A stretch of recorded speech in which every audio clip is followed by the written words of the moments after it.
que nous avons pour l'école de Béret. Je voudrais partager avec vous une pensée que le Seigneur a mise sur mon cœur. Mais avant ça, je voudrais que nous puissions prier un tout petit peu pour demander le règne de Dieu dans ce lieu. Alléluia. Jésus, merci pour ta présence. Jésus, merci pour ton action. Jésus, merci pour ta présence. Jésus, merci pour ton action. Prends la place qui te revient sur le trône du roi des rois. Jésus, nous t'accueillons. Prends la place qui te revient sur le trône du roi des rois. Jésus, nous t'accueillons. Est-ce qu'on peut prier pour demander le règne de Dieu? Quand Jésus apprenait à ses disciples à prier, il a dit, dites que ton règne vienne. Est-ce que ce matin, on peut prier pour que ce lieu soit rempli de la gloire de Dieu et du règne de Dieu? Qu'il n'y ait aucun nom, aucun autre nom qui soit cité dans ce lieu que le nom de Jésus. Que toute autorité, tous ces lieux, tout ce qui existe dans ces lieux soit soumis à l'autorité de Dieu, du Saint-Esprit. Seigneur, que ton règne vienne parmi nous ce matin. Nous sommes venus à ta rencontre. Seigneur, nous voulons que, Seigneur, ta rencontre nous bouleverse ce matin. Parce que, Seigneur, on ne vient pas à toi en retournant comme on est venu. Seigneur, que ta présence, que ta gloire soit évidente dans ce lieu. Seigneur, nous voulons te laisser toute la place. Que nous diminuions et que toi seul tu grandisses, Seigneur, ce matin. Seigneur, remplis ce lieu de ta présence. Que les cœurs soient vivement touchés par ton action.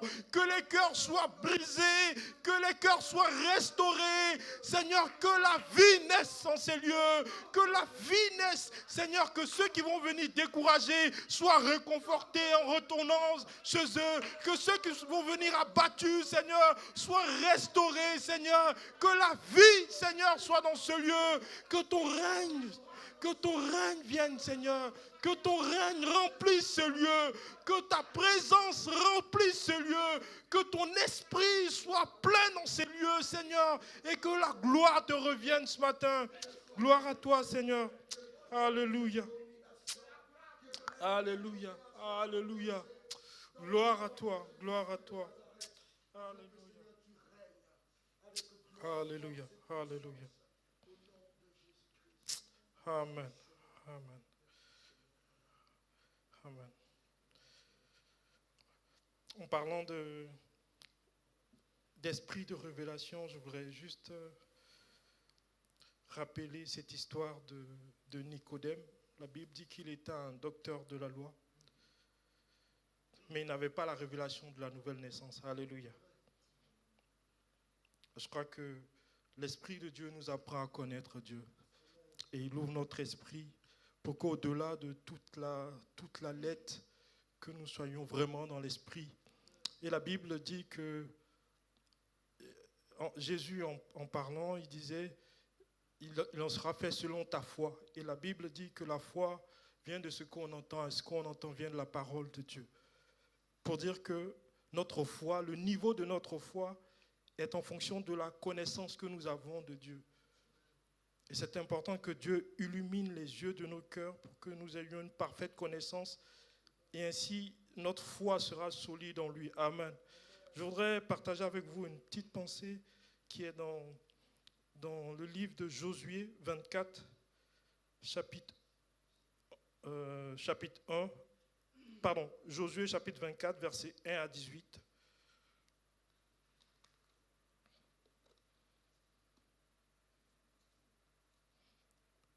Je lis.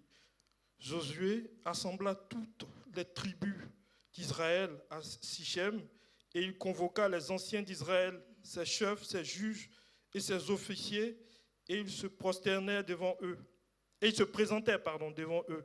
Josué dit à tout le peuple, ainsi parle l'Éternel, le Dieu d'Israël.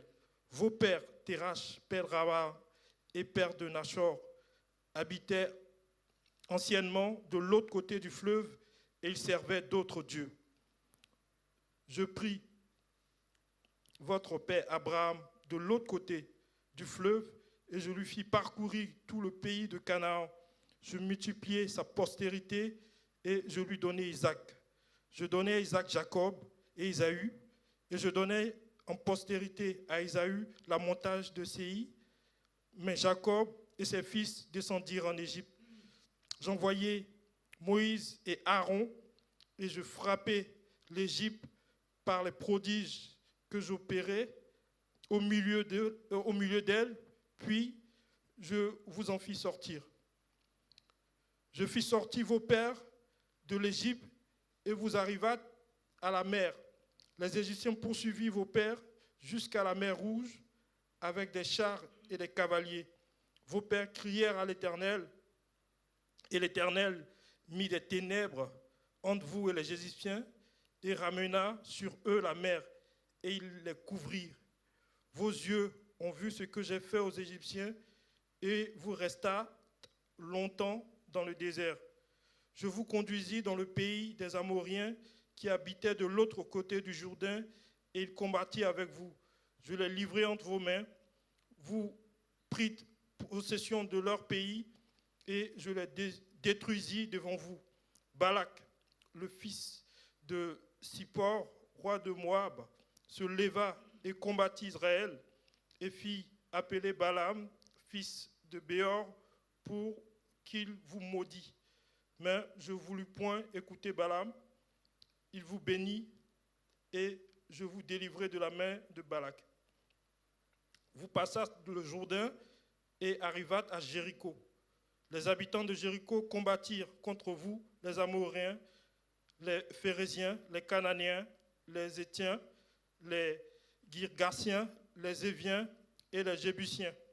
Je les livrai entre vos mains et j'envoyai devant vous les frélons qui les chassèrent loin de votre face, comme les deux rois des Amoréens. Ce ne fut ni par ton épée, ni par ton arc.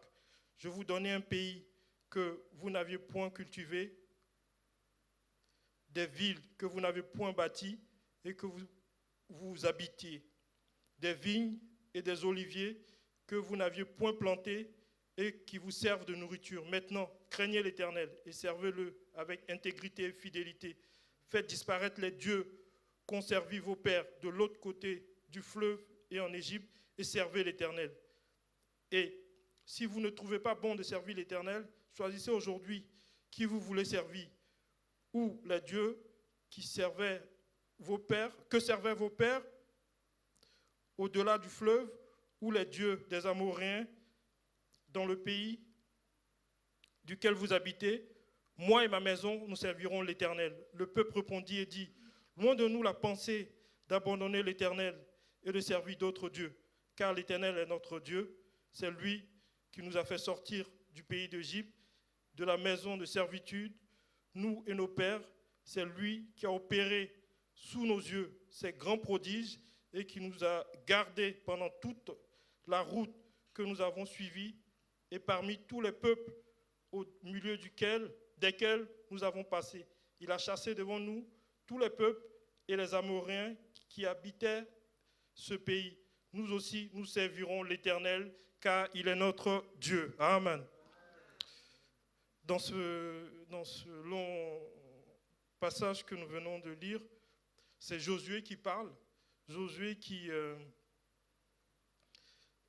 est celui qui a remplacé Moïse après sa mort. Donc Dieu l'a choisi pour remplacer Moïse et pour conduire le peuple d'Israël jusqu'à Canaan.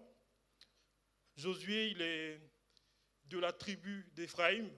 Il est né en Égypte et donc il est sorti, il faisait partie du groupe de ceux qui sont sortis d'Égypte. Et juste par rapport à sa tribu, à l'appartenance à la tribu d'Éphraïm, faut juste rappeler une chose, c'est que les tribus, en réalité, c'est les territoires que Dieu a donnés aux fils de Jacob. Donc Jacob, dont le nom a été changé en Israël. Et il a eu 12 fils. Et il y a 12 tribus. Mais il y a une tribu, donc celle du fils qui s'appelle Lévi, qui, elle, n'a pas eu de territoire parce que cette tribu a été offerte à Dieu en offrande. Donc elle n'a pas de territoire. Elle est exclusivement au service de l'Éternel. C'est pour ça que dans Apocalypse 1, verset 6, la Bible dit que Dieu a fait de nous un royaume de sacrificateurs, parce qu'à l'image de la tribu de Lévi, notre vie est en offrande au Seigneur pour le service du Seigneur. Alléluia. Donc nous sommes comme cette tribu-là, comme des Lévites, nous sommes sacrificateurs et Jésus est le souverain sacrificateur. Donc Lévi n'a pas eu de tribu. Et ensuite, il y a un des fils de Jacob qui s'appelle Joseph. Lui, il a été vendu par ses frères, vous devez connaître cette histoire, et il est allé en Égypte, et il est resté intègre au Seigneur, et Dieu a honoré son intégrité. Et lui, il a eu 2 fils, Ephraïm et Manassé, et donc chacun de ces 2 fils a une tribu. C'est pour ça que finalement, ça fait 12. Donc lui, il n'a pas eu de tribu, Joseph, mais chacun de ses 2 fils ont une tribu. Et Ephraïm, c'est la tribu donc de laquelle vient Josué. Tout ça pour dire, vous allez comprendre un peu plus loin pourquoi j'explique cela, parce que en réalité, Josué a un trait qui est similaire à son ancêtre Joseph, c'est son intégrité et sa fidélité par rapport à Dieu. Et c'est cela que je voudrais autour duquel je voudrais qu'on puisse réfléchir ce matin. Dans ce texte-là, c'est Josué qui invite le peuple de Dieu. Alors, il les a réunis, c'est au soir de sa vie. Donc là, on a lu le chapitre 24, c'est le dernier chapitre du livre de Josué.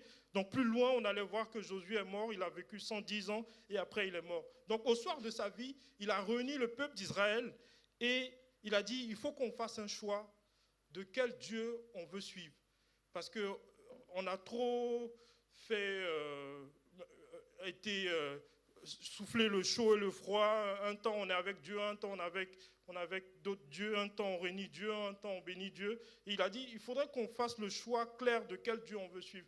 Mais avant de leur demander de faire le choix, il a pris soin de rappeler ce que Dieu a fait pour eux. Depuis Abraham, il a rappelé combien de fois Dieu a été fidèle aux ancêtres Abraham, combien de fois Dieu a été avec Jacob, avec Isaac, combien de fois Dieu les a secourus pendant la traversée du désert, combien de fois il a combattu pour eux jusqu'à ce qu'ils puissent entrer à Canaan, la terre promise.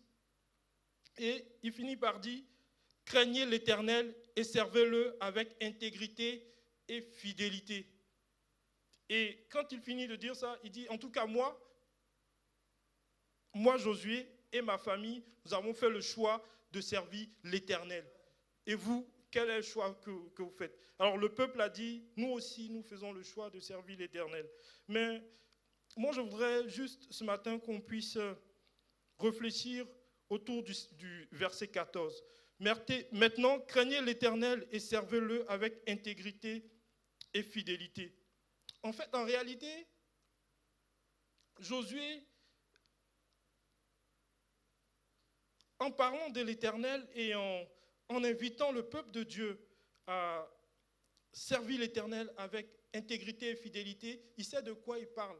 Parce que tout ce qu'il a raconté plus haut a été possible parce qu'il y a eu des hommes qui ont servi Dieu, les hommes du peuple d'Israël, avec intégrité et fidélité. Et Dieu a récompensé cette intégrité. Et c'est pour ça qu'il dit, servez l'Éternel avec intégrité et fidélité. Et lui, Josué particulièrement, il s'est illustré dans cette intégrité et dans cette fidélité-là. Et ces 2 caractéristiques qui sont frappantes dans la vie de Josué que je voudrais que nous puissions analyser ce matin. Donc, dans le dictionnaire Larousse, l'intégrité est définie comme étant l'état de ce qui est intact, qui n'a pas subi d'altération. Donc, ce qui ne se souille pas, ce qui ne se corrompt pas. Et ça, c'est quelque chose qui qui est en caractère de Josué, de la vie de Josué. À titre d'exemple, est-ce qu'on peut prendre Exode 32, versets 1 à 20? Vous devez connaître cette histoire. La Bible raconte l'histoire de la traversée du désert. Et à un moment, Moïse est allé sur la montagne de Sinaï pour recevoir la loi. Et la Bible dit que Moïse a fait 40 jours et 40 nuits sur la montagne de Sinaï. Et pendant qu'il partait, l'Éternel lui a dit de partir avec 70 hommes, 70 anciens du peuple, en plus de Aaron, Abdad et Nahum. Et tous ces 70-là sont restés en bas de la montagne et Moïse seul est monté pendant 40 jours et 40 nuits. Et le peuple, ne voyant pas Moïse venir, alors ils ont commencé à murmurer et ils ont dit, certainement, là on est parti pour mourir dans le désert parce que ça a trop duré la période que Moïse passe là-bas. Et ils sont allés voir Aaron. Donc je rappelle que Aaron faisait partie des 70 qui étaient en bas de la montagne. Ils sont allés voir Aaron et ils ont dit à Aaron de faire un autre Dieu, un Dieu qu'eux ils pourront voir au-delà de ce Dieu abstrait-là, un Dieu en qui eux ils pourront mettre leur confiance parce qu'ils ne savent pas trop s'il faut faire confiance au Dieu que Moïse sert. Et Aaron a fait ce Dieu-là pour le peuple d'Israël. Mais dans ces 70-là, il y avait un jeune homme qui est Josué. Pourquoi je dis qu'il était... La Bible ne le dit pas clairement, mais lisons ensemble le Exode 32, versets 1 à 20, et vous verrez que Josué était dans ces 70-là.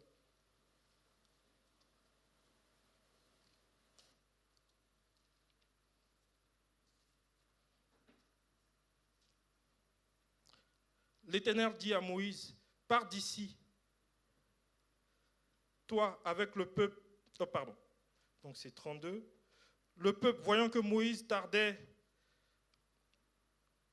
à descendre de la montagne, s'assemblèrent autour d'Aaron et lui dit, allons, fais-nous un Dieu qui marche devant nous, car ce Moïse, cet homme qui nous a fait sortir d'Égypte, nous ne savons pas ce qu'il est devenu. Aaron leur dit, ôtez les anneaux d'or qui sont aux oreilles de vos femmes et de vos fils et de vos filles et apportez-les-moi. Et tous ôtèrent les anneaux d'or qui étaient à leurs oreilles et les apportèrent à Aaron. Et donc, il est reçu de leurs mains, jeta l'or dans un moule et fit un veau en fonte. Et il dit, Israël, voici ton Dieu qui t'a fait sortir du pays d'Égypte. Lorsqu'Aaron vit cela, il bâtit un autel devant lui et s'écria, demain, il y aura une fête en l'honneur de l'Éternel. Le lendemain, ils se levèrent de bon matin et ils offrirent des holocaustes et des sacrifices d'action de grâce. Le peuple s'assit pour manger et pour boire, puis ils se levèrent pour se divertir. L'Éternel dit à Moïse, va, descends, car ton peuple que tu as fait sortir d'Égypte s'est corrompu. Et ils se sont promptement écartés de la voie que je leur avais prescrite. Ils se sont fait un veau en fonte et ils se sont prosternés devant lui. Ils lui ont offert des sacrifices et ils ont dit, Israël, voici ton Dieu qui t'a fait sortir du pays d'Égypte. L'Éternel dit à Moïse, je vois que ce peuple est un peuple au cou roide. Maintenant, laisse-moi. Ma colère va s'enflammer contre eux et je les consumerai, mais je ferai de toi une grande nation. Moïse implora l'Éternel, son Dieu, et dit, pourquoi, ô Éternel, ta colère s'enflammerait-elle contre ton peuple que tu as fait sortir d'Égypte par une grande puissance et par une main forte? Pourquoi les Égyptiens, diraient-ils, c'est pour le malheur qui les a fait sortir d'Égypte, c'est pour les tuer dans les montagnes et pour les exterminer au-dessus de la terre. Reviens de l'ardeur de ta colère et repens-toi du mal que tu veux faire à ton peuple. Souviens-toi Abraham, Isaac et Ismaël, ton serviteur, et Israël, ton serviteur, auquel tu as dit, en jurant par toi-même, je multiplierai votre prospérité comme les étoiles du ciel, je donnerai à vos descendants tout ce pays dont j'ai parlé et ils le posséderont à jamais. Et l'Éternel se repentit du mal qu'il avait déclaré vouloir faire à son peuple. Moïse retourna et descendit de la montagne les deux tables du témoignage dans sa main. Les tables étaient écrites des deux côtés, elles étaient écrites de l'un et de l'autre. La table était l'ouvrage de Dieu et l'écriture était l'écriture de Dieu gravée sur les tables. Josué entendit la voix du peuple qui poussait des cris et il dit à Moïse, il y a un cri de guerre dans les camps. Moïse répondit, ce n'est ni un cri de vainqueur, ni un cri de vaincu. Ce que j'entends, c'est la voix des gens qui chantent. Alléluia. Donc, vous avez vu, quand Moïse est descendu de la montagne, au bas de la montagne, il y avait Josué qui était là. C'est ce que la Bible dit. Et Josué a dit, écoute Moïse, le peuple est en train de crier là-bas. Mais je vous rappelle que Aaron était aussi au bas de la montagne et Aaron a accepté, lui, d'aller faire le veau d'or avec le peuple. Aaron s'est corrompu. Josué a refusé de se corrompre. Josué est resté intègre au Seigneur. Donc ça, c'est une caractéristique de Josué. Et on comprend mieux pourquoi, à la fin, pour succéder à Moïse, c'est Josué que l'Éternel a choisi. Je crois que dans les temps que nous vivons, dans le psaume 11, verset 3, la Bible dit que quand les fondements sont ébranlés, que fera le juste? Je crois que dans les temps que nous vivons où le mal est pris pour le bien, où tous les fondements, la société est sans fondement, il est plus que jamais important que nous marquions notre différence par notre intégrité. Alléluia. À l'image de Josué. Il était dans une génération corrompue. La Bible dit que, donc, par la suite, lorsqu'il devait aller espionner, c'est dans Nombre, on verra ça plus tard, espionner Canaan, les espions qui sont partis avec Josué sont revenus dire que c'est pas possible, Dieu veut nous faire mourir parce que les gens qu'on a vus là-bas, c'est sûr qu'ils vont tous nous tuer. Et Dieu est rentré dans une colère parce que voilà un peuple pour qui il a fait beaucoup, un peuple qui a été témoin des prodiges du Seigneur, de comment le Seigneur est fidèle, mais qui jusque-là ne fait pas confiance au Seigneur. La sanction, c'est qu'ils sont tous morts dans le désert. C'est ce que la Bible dit dans Nombre. Josué, lui, il est rentré à Canaan parce que Josué était un homme intègre. Alléluia. Je crois que ce matin, je voudrais nous interpeller sur notre intégrité. L'intégrité, comme je l'ai défini, c'est la qualité de quelqu'un qui ne se corrompt pas, qui est ferme sur ses convictions. Nous, on a choisi de servir l'Éternel, mais c'est quelles que soient les circonstances, en dépit du contexte que nous vivons, nous devons être intègres. Même si on se retrouve dans un milieu comme Josué, il y avait tout le peuple qui voulait se faire un veau d'or. Mais Josué, lui, il a dit, même si vous voulez, faites-vous tous un veau d'or, moi je reste attaché à ce que l'Éternel a dit. Alléluia. Ce matin, le Seigneur a mis sur mon cœur de nous interpeller tous sur notre intégrité par rapport au choix que nous avons fait de suivre le Seigneur dans cette génération, dans les temps que nous vivons. Il faudrait que nous marquions la différence avec notre intégrité. Alléluia. Il y a une deuxième caractéristique de Josué, c'est sa fidélité. Toujours dans le dictionnaire Larousse, la fidélité est définie comme étant la qualité de quelqu'un qui est fidèle, dévoué, attaché à quelque chose, à quelqu'un, la qualité de quelqu'un qui est constant dans ses sentiments, dans ses affections et dans ses habitudes. Alléluia. Ça, c'est une qualité que Josué avait. Il était fidèle, mais à Dieu, fidèle à la parole de Dieu. Quand Dieu a dit quelque chose, Josué s'en tient à cette parole-là. Au-delà de ce qu'il voit, au-delà de ce qu'il entend, il est fidèle à la parole que Dieu a prononcée. Lisons, à titre d'exemple, Nombre 13, verset 1. Alors, c'est un test relativement long, on ne va pas le lire totalement, mais ce test nombre 1, donc c'est verset 13, tout le verset 13 et ensuite le verset 14 à 9. Donc cette portion des Écritures raconte que l'Éternel a dit à Moïse d'envoyer des espions pour aller explorer le pays de Canaan. Et alors, il a été choisi une personne par tribu. Et dans la tribu d'Éphraïm, c'est Josué qui a été choisi. Lisons juste le début et vous allez comprendre quelque chose. Donc c'est dans le livre de Nombres, verset 13.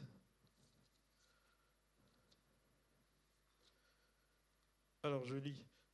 L'Éternel parla à Moïse et dit, envoie des hommes pour explorer le pays de Canaan que je te donne aux enfants d'Israël. Tu enverras un homme de chacune des tribus de leur père. Tous seront des principaux d'entre eux. Moïse les envoya du désert de Paran, d'après l'ordre de l'Éternel. Tous ces hommes étaient chefs des enfants d'Israël. Voici leurs noms. Pour la tribu de Ruben, c'était Shamua, fils de Zaku. Pour la tribu de Siméon, c'était Shaphas, fils de Uri. Pour la tribu de Juda, Caleb, fils de Jephuné. Pour la tribu d'Issachar, Jigual, fils de Joseph. Pour la tribu d'Éphraïm, Osée, fils de Nun. On va s'arrêter là. Et plus loin,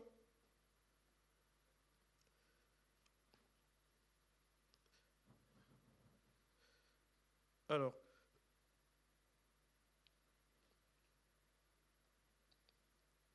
il me semble que... Voilà.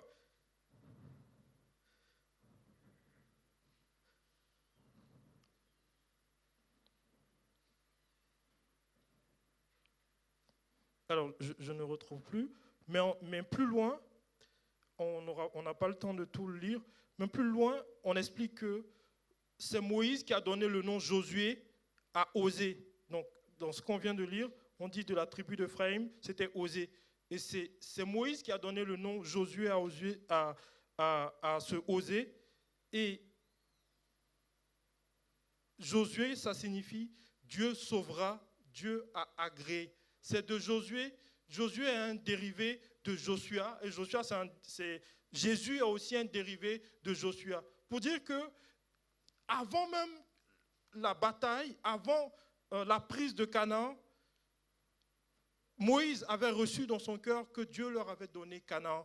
Et c'est pour ça qu'il a appelé Josué, il a changé le nom de Josué en Dieu sauvera. Et Josué, il est resté attaché à la promesse que Dieu leur a faite. La Bible dit que de ces 12 qui sont partis, il y a 10 qui sont revenus dire que c'est impossible de prendre Canaan. Alors le peuple est rentré dans des murmures, dans une colère vis-à-vis de Dieu pour dire, bon, tu aurais dû nous laisser mourir en Égypte au lieu de venir nous faire mourir ici. Et Josué et Caleb, eux sont venus dire, si Dieu a décidé, a choisi de nous donner Canaan, il nous donnera Canaan. Il n'y a pas de raison de s'alarmer. Et ils ont ramené le peuple à la raison. Et la Bible dit par la suite que Dieu leur a donné Canaan. Donc voilà ici des exemples. On pourrait dire beaucoup de choses sur la vie de Josué. Mais moi, ce qui m'interpelle, c'est ces deux aspects de sa vie. C'était un homme qui était intègre dans sa marche avec Dieu. C'était un homme qui était fidèle dans la confiance qu'il a placée en Dieu. Et Dieu a honoré son intégrité. Dieu a honoré sa fidélité au point où c'est par lui que Dieu a fait rentrer le peuple dans Canaan. Alors que les autres sont morts dans le désert, lui, il est rentré à Canaan. Et au soir de sa vie, il rassemble le peuple pour leur dire, Ce Dieu-là, c'est un Dieu qui est fidèle, pourvu que nous le servions avec intégrité et fidélité. Alors le peuple s'est joint à Josué pour dire, c'est vrai, servons Dieu. Nous, comme toi, Josué, nous avons décidé, nous et nos familles, de servir l'Éternel. Ce matin, je voudrais m'arrêter là et vous inviter à prier avec moi pour nos cœurs, pour que nous soyons des hommes intègres. Alléluia. Vous vous souvenez de Jacob, de Job. La Bible parle de Job comme d'un homme intègre duquel Dieu même rendait témoignage. Je crois que dans les moments que nous traversons, dans la génération dans laquelle nous sommes, il faudrait que nous soyons des Josué, alléluia, que nous soyons des Joseph, que nous soyons des Daniel, que nous soyons des Job, des gens intègres qui, quelles que soient les circonstances, quels que soient les événements, que ce soit dans l'abondance, que ce soit dans la disserte, sont intègres, sont fidèles, ils servent le Seigneur avec fidélité. Oh, c'est fréquent aujourd'hui de voir des gens, des frères qui servent le Seigneur avec beaucoup d'engouement, beaucoup de zèle, mais dès la première épreuve qu'on ne retrouve plus, dès les premières turbulences, la période de Covid a été une période où le Seigneur a éprouvé la fidélité des frères. Je bénis le Seigneur parce que nous sommes restés là en Jésus. Amen. Et je ne veux pas être un oiseau de malheur ou de mauvais augure, mais la Bible dit que dans les derniers temps, il y aura ce type de catastrophe. Les événements où les temps seront encore plus mauvais. Mais la Bible nous rassure que, au-delà de tout cela, quel que soit ce que nous voyons, Dieu il est avec nous. Amen. Et nous devons nous appuyer comme Josué. Alors que ce que ses collègues espions avaient raconté de ce qu'ils avaient vu à Canaan, ce n'était pas faux. Hein? Il y avait vraiment ça. Mais au-delà de ça, Josué, lui, s'était attaché à la promesse de l'Éternel. Et je crois que, quel que soit ce que les événements futurs vont nous montrer, ou ce qui va advenir du futur, il faut qu'on reste attaché à la promesse de l'Éternel et qu'on reste intègre et fidèle. Et je crois que c'est ce type de chrétien que l'Éternel recherche. Souvenez-vous de la parabole du serviteur des talents. Le maître, quand le maître est venu, il a dit, bon et fidèle serviteur. Je vais m'arrêter là.